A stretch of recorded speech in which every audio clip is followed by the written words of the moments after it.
Mosher with the City of Enid. As we approach the Cherokee Strip celebration days, it's important to reflect on the history behind it all. So I came to the Cherokee Strip Regional Heritage Center to talk with the museum director, Andi, Holland, about what we can learn at the museum and just a little bit of the history. Now we are inside the museum with Andi Holland, the museum director. Thank you so much for being here today. Pleasure. I'm so glad you came. It's great.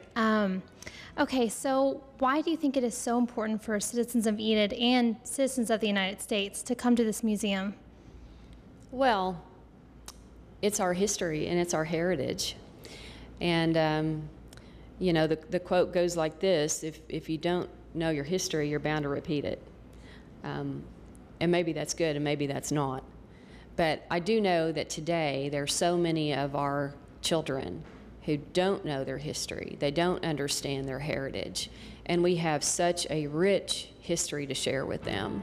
At the Cherokee Strip Regional Heritage Center, we have the privilege of telling people not only about the land run, which was the largest event in human history, some say, but more than that, we get to talk about the people who settled Northwest Oklahoma and the great characteristics they had of courage and perseverance and you know, coming with just a handful of hope and hoping to make a rich life out on a kind of a vacant prairie. And the entrepreneurship and just the creativity that took to make that happen. I mean, those are things that we cherish, and that's what makes our story so rich. It's a proud history we have, and so our kids need to know about that. You know, part of our mission is to share the lessons of leadership with future generations. I mean, these are real pearls that our children can pass on to their children and understand the importance of sacrifice, understand the importance of you know, taking chances, of having faith, of trying to better your situation and your world. I mean, those are priceless things, and your history helps you hang on to those things. If you don't know your history, you don't know where you're from and your past, in my own estimation, you're just kind of floating around out there, you know? And I think that's why it's important. The other thing is the Heritage Center is so much an Oklahoma story. It is very uniquely our story that we get to tell, and it makes it very exciting, and I just think everyone should know our story. It's a great story. It is a great story. It's been really interesting to learn all about it. So when visitors come to the museum, what is the one major thing that you think that they should take away after visiting here? Well, certainly they're going to learn about the land run, and they're going to learn about the settling of the Cherokee Strip, and they're going to learn about the importance of Northwest Oklahoma to the state.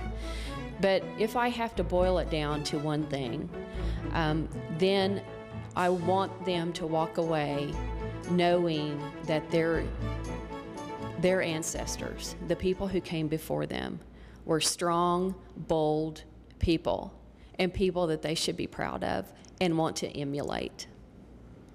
Well, now we're going to go over to the land office and see a part of that history and see a little piece of the museum that when you come to the museum, you'll see it. So we are now at the land run office at the Cherokee Strip Regional Heritage Center.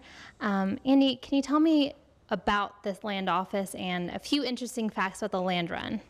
Well, first of all, this is the only remaining land office from any of the land runs in the state of Oklahoma. You know, we were very uniquely settled by land run and by lottery, and we had 6 land runs.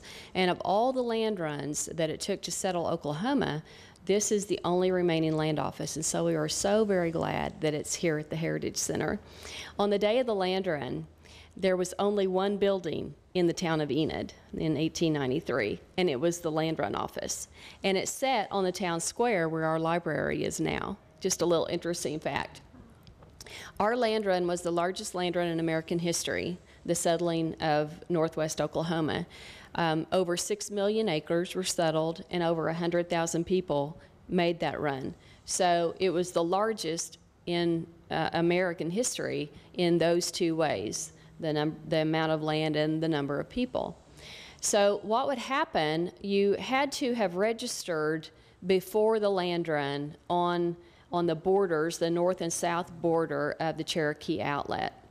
And then the land run took place, and then once you found your land, you had to find a stake that would have been in the ground, and those notches tell you the territory, the section, the range, and the person finding the land would have to write that down, and then they had to be the first one back to the land office to file their claim, to file those coordinates.